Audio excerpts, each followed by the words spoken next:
Magandang araw po sa inyong lahat mga kababayan at welcome back dito po sa PNR at eto nga mga karibyo natin po kumanta na or kumanta. Si Grace po yan mga kababayan. OMG Kongreso Tagilid. Salde Tigok.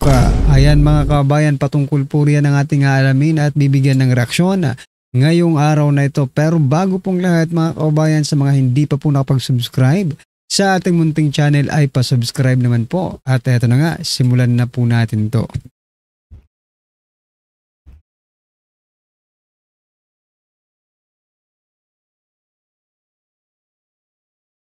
Bigyan natin ngayon ng reaction opinion itong article sa ABS-CBN News. Very revealing ito tungkol sa deliberation ng BICAM report noong 2025 budget. Akala ng karamihan ang in charge Senator po sa Senado at Congressman Saldico sa Kamara. Kasi sila yung dalawang chairman. Ito, napag-alaman na hindi pala nila pinayagan si Senator po na mag-participate sa discussion. So sino lang ang naging in charge? Kamara lang, si Saldico lang.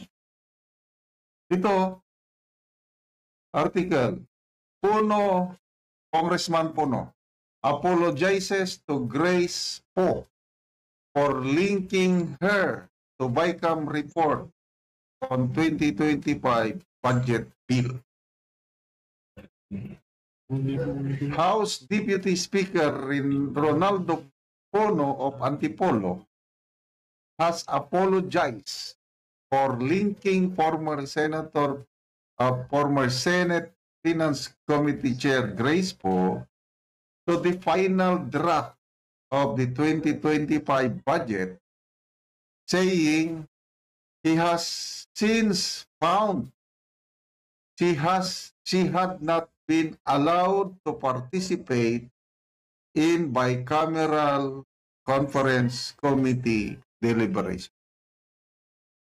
So ang lumalabas ngayon mga kababayan, walang kinalaman si former Senator Grace po ng Committee on Finance ng Senate sa bicameral report o sa bicameral conference na yan mga kababayan. Aba, teka lang. So ibig sabihin yung Senado walang kinalaman? Sino po ang naging representa? Diba? Dapat ang Finance Committee po ang nandun kasi it is something about budget, di ba? Teka lang. Baka nililinis lang ng mga tonggristang ito. Ang pangalan na Grace po, ha? Oh. Baka gusto nyo lang pagtakpan itong si Grace po. Di ba?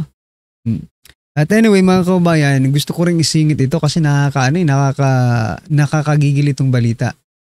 Yan, yung DBM, akala po natin na talagang napakalinis ng DBM mga kababayan.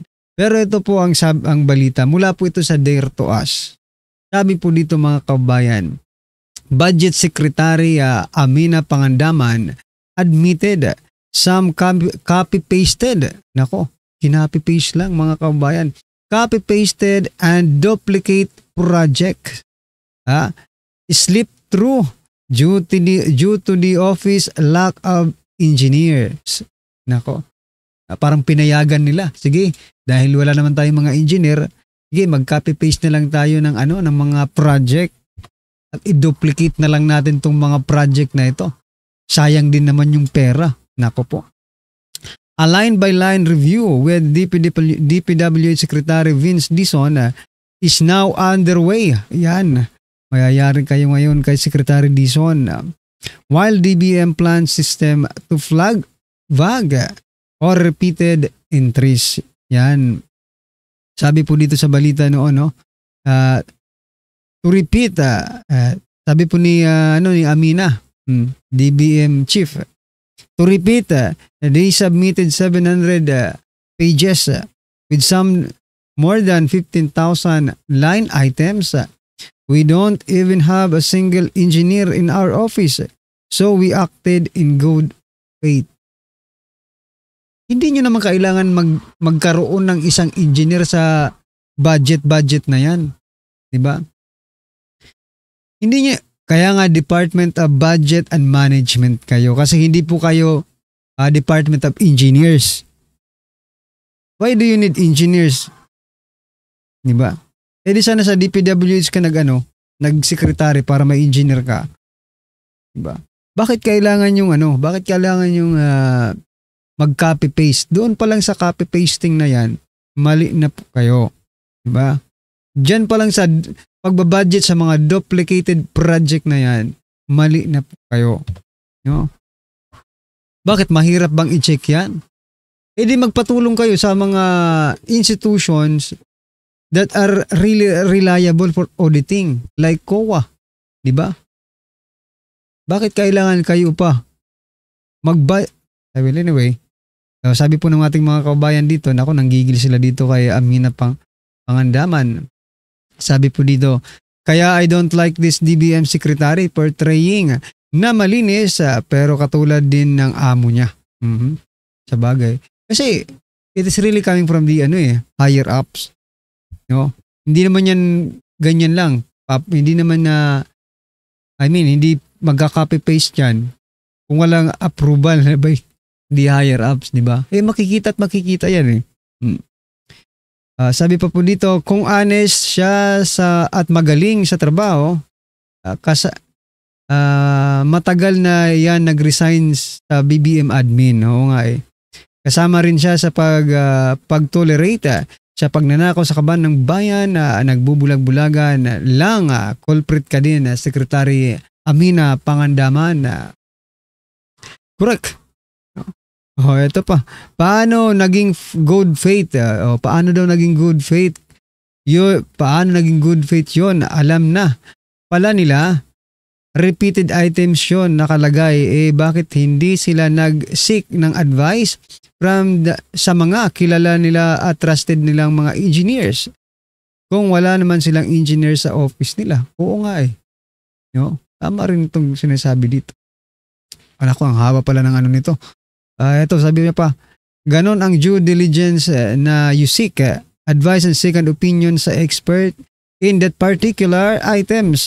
Especially kung billions, especially kung billions ang pinag-uusapan para naman hindi ka masunog once magkaroon ng problema. Kumbaga, nag-take ka ng effort at initiative for further analyze and evaluate properly yung i-approve mong budget sa isang particular item sa NEP. Oo nga mga kababayan, napakatalino ng tao. Sino ba to? Si Frel Sari, no, yan. Binabasa ko lang yung comment niya, napakahaba pero very very useful, no. Sabi niya pa dito, and kaya nga may mga consultation sa different agencies about their proposed budget kung saan nagpe-present at nagsasubmit ang bawat ahensya ng accomplishment at target nila. So dapat kino-cross-check yon ni DBM kung ano ang progress at may na-accomplish ba para naman hindi magkaroon ng duplication and copy-pasting projects. Ibig sabihin, iba pang monitoring si DBM ng mga early submitted POPs ng bawat government project ng bawat ahensya ng gobyerno.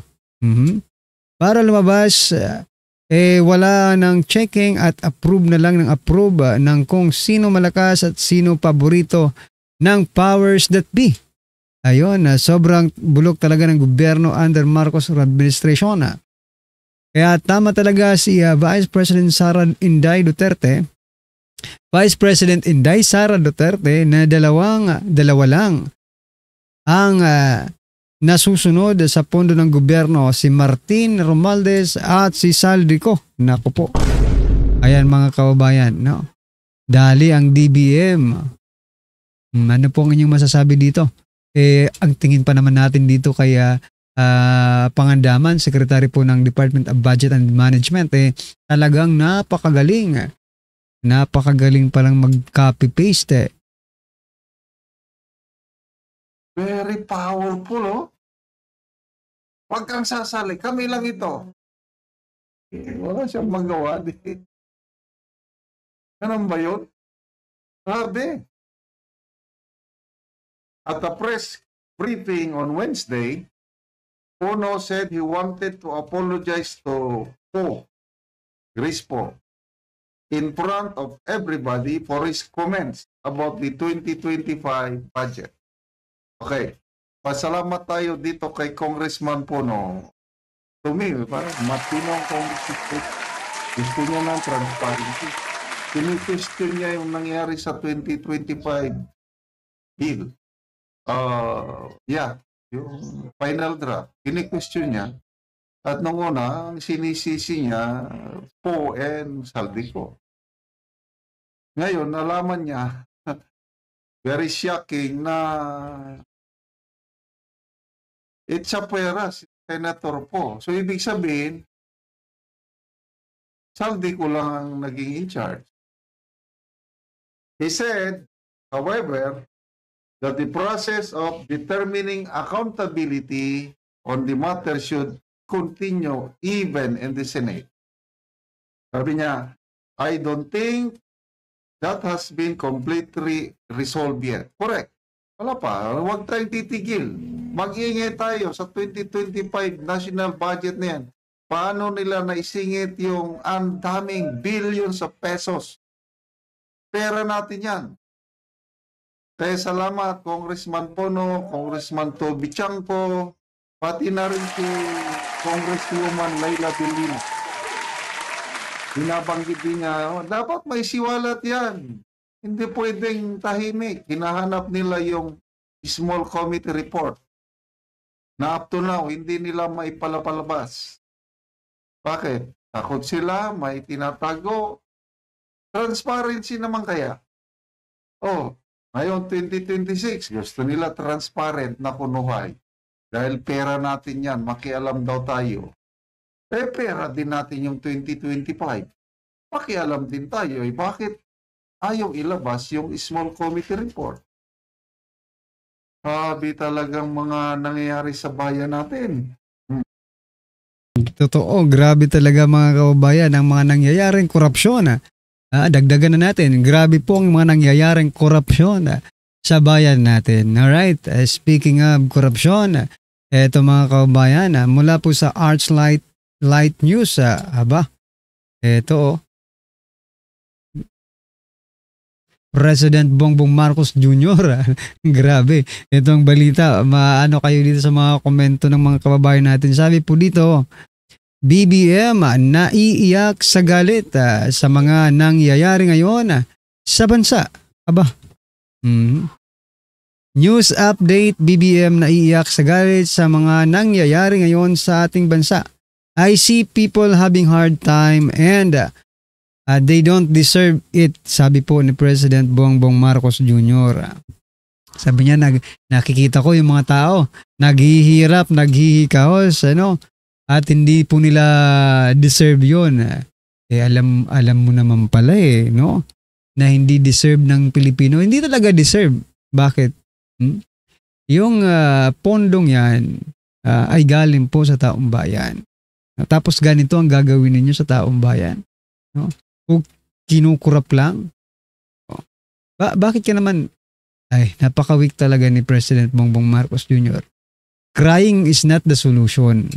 Kung naiiyak ka man, wag mong ipakita yon sa publiko that you are. Diba? Mahirap yun mga kaubayan. Presidente ka. Makikita ka ng mga taong bayan na umiiyak ka. Ako po, yari. Mapapatunayan lang ito. Paano pa magtitiwala ang mga world leaders sa'yo? Panay ka pa naman travel ng travel. Magiging useless yung mga pa-travel mo kung iiyak-iyak ka dyan sa kanto. Anyway, sabi po ng ating mga kababayan dito, sa post na ito, hindi na siya, pwede na siyang kuning artista. May nalalaman na siyang paiyak-iyak. Wow. Because you tolerated it. Tama. Diba? Dahil pinayagan mo. Wag kang wag kang maghugas kamay, President Bongbong Marcos niyo. Hindi mo madadala ang mga Pilipino sa paiyak-iyak. Pinayagan mo eh. Pinayagan mo po na maging ganito ang ating bansa, no? Kasi bakit natin eto, sasabihin niyo, bakit mo naman nasabi na parang pinayagan niya na magkaroon ng nakawan sa ating kaban ng bayan? Presidente yan. Ang tanong, mga kabayan, bakit mo binuwaga ang nag-iisang komisyon na tumitingin sa korupsyon? Yun po ang Presidential Anti-Corruption Commission na itinatag ni former President Duterte. Sige nga, kung hindi mo pinapayagan ang ganitong klaseng mga gawain ng mga best actor talaga to. Crocodile tears. Sabi pa po dito, tears of joy yan. Di galit. Hindi daw to hindi galit ang kanyang pag-iyak, kundi tears of joy. Nako. Tears of joy pala, no? King of tears. Nako. Fire your cousin speaker to justify your teary eye. It is not fake or ghost. Ayan, mga kabayan. 3 years bago niya nakita. Where were you all the time? Nga napakatagal po nilang nadiskubre. Hindi nga rin madidiskubre kung hindi nag-iingay ang taong bayan eh. Hindi pa nga iimbestigahan kung hindi nag-iingay ang... Biruin mo nung pumutok yung flood control project na sabi niya 5,500, ano pa yon? Diba? Ilang years pa. I mean, umabot pa ng 1 taon. Sa another zona niya pa, sa flood control alone pag 2025 na niya na sila napilitang mag-imbestiga. Paano natin sinasabing napilitan? Diba? Napilitan lang naman eh. Kasi tinitira na po sila ng taong bayan. Hinahanap na po yung pera, hinahanap na po yung proyekto, walang makita kasi nga mga ghost project. Yari na.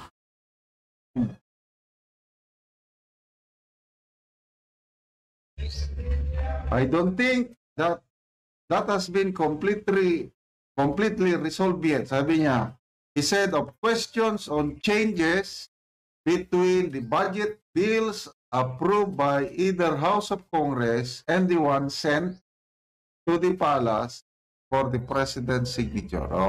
So, from BICAM report, itra-translate nila yon into GAB, General Appropriations Bill.